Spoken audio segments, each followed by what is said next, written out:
You hear that crunch? You can't beat that. I've never had turkey like that, ever.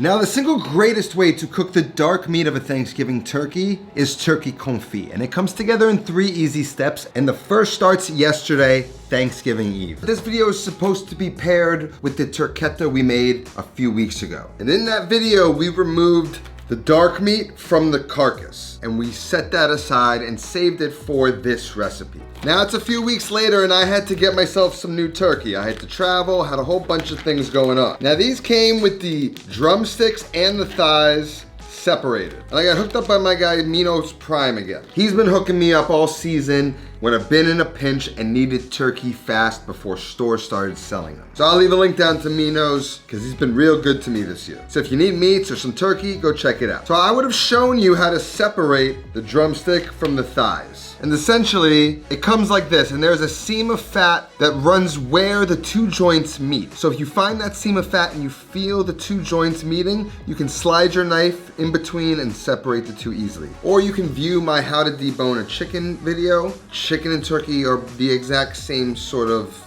body type. Or you can just confit them together, whatever you like. But they're separated, so we're gonna deal with them that way. Now remember, we're starting this the same day we prep the turketta, which is the day before Thanksgiving. So I'm gonna salt these on all sides and then allow them to sit in the refrigerator overnight along with the turketta before we get the carcass roasted and start making the turkey stock like we did in the last recipe video. And remember, turkey needs a lot of salt, so make sure you season it very liberally. Now that's just gonna sit in the fridge and we're gonna take care of it tomorrow, and it's gonna be the easiest thing you've ever done in your life. And that leads us to step 2, Thanksgiving Day, when we confit the turkey. So now these guys have spent a day in the fridge and that salt has penetrated deeply into the meat and the skin is sort of dried out, which isn't vitally important for this recipe, but it's just a nice technique to always apply. Now confit means cooking something in its own fat. Usually it was with a duck leg in duck fat. Usually duck fat is used, but you can use olive oil, which is what we're going to use today. It's just a little bit easier to find. So all we really have to do is get this into a pot, fill it with oil, a little aromatics, and forget about it. I told you this is gonna be the easiest thing you've ever done. First thing you wanna do is set the oven to about 225 degrees. That's the temp we're gonna cook the turkey at. Then in a large Dutch oven, I like my blue one from Made In, I'm gonna fill that with about 2 bottles of olive oil. You wanna use a real olive oil, but you don't need to use the highest quality. And then turn the heat on to high just to get this up to temperature. To the oil, I'm gonna add a couple bay leaves, a handful of peppercorns, and 1 head of garlic broken up with the papers removed. Then we can slowly submerge the turkey in the oil. I'm just gonna get this thigh kind of underneath one of the drumsticks just so it fits in the oil better. And you wanna top it off with a little bit more oil to make sure everything is completely submerged. I'm gonna toss a sprig of rosemary in there. I'm gonna place the lid on and I'm gonna throw that into that 225 degree oven. So that's in the oven. We're gonna let that cook for 3 hours. Now it's been cooking for about 2.5 hours. I'm gonna give it a check with a cake tester for tenderness. So I'll pull it out of the oven, take the lid off, and start poking the turkey to feel if there's any resistance, which there should be none of. And as I poke it, I can just sort of feel the drumstick pick back up out of the oil, and that's an indication that it needs more time. So I'm gonna let it finish that last 30 minutes before pulling it out of the oven again, testing for tenderness. And once there's no resistance when I poke it with that cake tester, I'm gonna deem that fully cooked. And I'm gonna allow it to cool down slightly in the oil. Now to prepare for step 3, we're gonna jack the temperature up in the oven to 400 degrees for dealing with that skin. So now that turkey is basically cooked, but that skin is not. And we're gonna have to sear it. And I'm gonna be using this stainless steel pan by our favorite sponsor ever, Made In. Made In designs professional quality products for the home cook, and they partner with multi-generational factories and artisans to offer a real comprehensive collection of pots, pans, and serveware, and everything else you might need to cook and serve food in a home kitchen. And it's how wide their selection of quality items is why I love Made In so much. Made In stainless clad pans are crafted in Italy and made of a premium 5-ply stainless steel material, which allows for superior heat retention. The handles are designed to stay cool and are ergonomic to help balance the pan. And for me, besides the quality of steel, the most important thing in choosing a pan for me is the handle. It shouldn't be too round and it shouldn't be too sharp, and Made In's just feels best in my hand. And since it's the holidays and you might be needing to gear up or get some great gifts for friends and family, Made In's offering their best deal of the year when you use my link in the description. So head on down there and let's get back into the recipe. Now as that turkey is sort of resting, I'm gonna get my made-in saucier on the stove and I'm gonna add about 2 quarts of that turkey stock that we made in the last Turketta video. I'm gonna bring that up to a boil and I'm gonna begin to reduce that. Now to thicken the stock, we're gonna use a beurre mané, just like we did in the Turketta video 2 weeks ago. We're gonna reduce the stock all the way down until it's the right flavor. And to make sure we don't reduce all of the yield, we're going to thicken it with a beurre mané. I'm just gonna cut about 2.5 tablespoons of cold butter. I like to chop it up into smaller pieces just so it'll melt in my fingertips quicker and knead in and mix with the flour easier. Once that butter has absorbed all of the flour and almost cleaned the bowl out to form somewhat of a mini dough, then you've got beurre mané, and we can just hold this in the fridge until we're ready to use it. So now that sauce is reducing, it's not done yet, so we're gonna let it go. And now we can deal with the turkey legs. Now, you could deal with this 2 ways. Usually in a confit, you can let this cool all the way down in the fat or the oil and let it chill in the fridge overnight, let it solidify, and then you can reheat it the next day.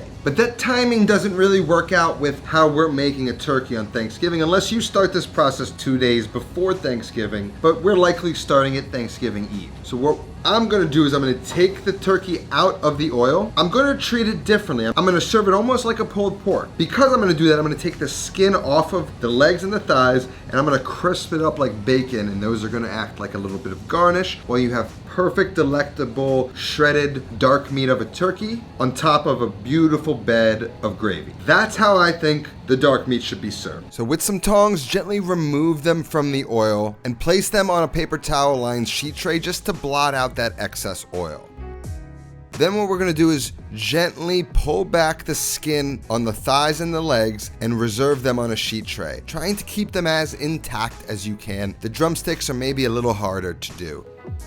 Then we're gonna get the thighs and the legs on a plate and wrap them tightly in plastic wrap to keep them nice and moist and hot while we crisp up the skin. And then over on the stove, I'm gonna get my large made-in stainless steel frying pan. I forgot, but you wanna add a little bit of oil before you place the skin in, or you might risk them sticking to the pan. And then place a weight on top, which is something Made In also sells. I'm gonna add a little bit more oil since I forgot, and then we're gonna let that crisp up. And that weight is just there to prevent the skin from bubbling up, so we get these nice, flat, crisp pieces. Once they're starting to brown on one side, I'm gonna take a spatula and just gently scrape under because I'm a little bit worried that they're gonna stick. But fortunately my pan was hot enough, and even though they were a tad sticky, they were able to release from the pan. So then I flip them, place the weight back on, and then I'm gonna stick that in that 400-degree oven to continue to roast the skin. After a few minutes, I'll pull it out, I'll take the weight off, I'll make sure that the skin is released from the pan and not sticking, and then place it back in the oven for a few more minutes just to fully crisp them up. And once they're crisp, pull them out of the oven, let them rest on a wire rack, and they should be shatteringly crisp. The perfect treatment for the skin. Now we can finish off our sauce, which is now reduced by around 1/3 its original volume. And we need to taste where it's at, and the flavor is good enough to drink on its own, but it is unseasoned. So now I'm gonna start to add salt, taste, and adjust it until it just tastes beautiful. And once that stock is singing, then we can thicken it with the beurre mané. So first off, I'm gonna take about half of it and whisk that into the stock. Once it's fully dissolved and up to a boil, I can see the consistency is still a little loose. So I'm gonna add the rest of the beurre mané, whisk it in, and once you see all those tiny little bubbles at the surface and it's nice and thick, then that's the consistency I want for this gravy. I give it one last taste to make sure it's perfect, and we're ready to serve. This is also when I would add a little bit of lemon juice, but I forgot to buy it. And before we can plate, we just need to pull the turkey exactly like you would pulled pork. And there's these gnarly tendons in the turkey drumsticks, which is why this is an ideal way to serve this. Not only is it inspired by American barbecue that I love, but it takes care of all those nasty bits in the drumsticks, so your eating experience is exceptional. And then you take that gravy and you pour a lot of it into the center of the plate. And if you're serving this with the turketta, I do a little bit of the pulled meat with the turketta on top and the sides all around. Then just pack some of that pulled turkey just like you would pulled pork and place that mound right in the center of the gravy. Then on top, that crispy skin shatters like glass.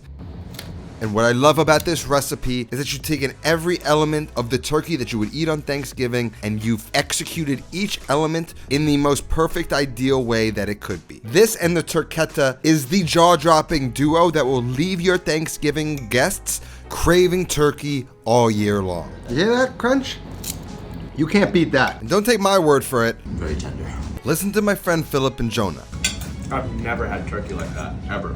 There's no reason to be fussing around with this dark meat when you can make it the actual star of the show, and Turkey Confit will deliver that. I know I give you a lot of turkey recipes every year, but I really love this one. I think if you want to impress your guests, this is what you serve them. This recipe is going to be in my holiday plan of attack, linked down in the description. It's just a digital download of all my holiday recipes that I sell every year to help me pay and support some of the people who help me throughout the year. And this recipe is going to be in it, so grab the link down in the description. I'm going to now enjoy my beautiful confit turkey legs. That's all that I have today. I'll see you next time. Until then, take care of yourself and go feed yourself.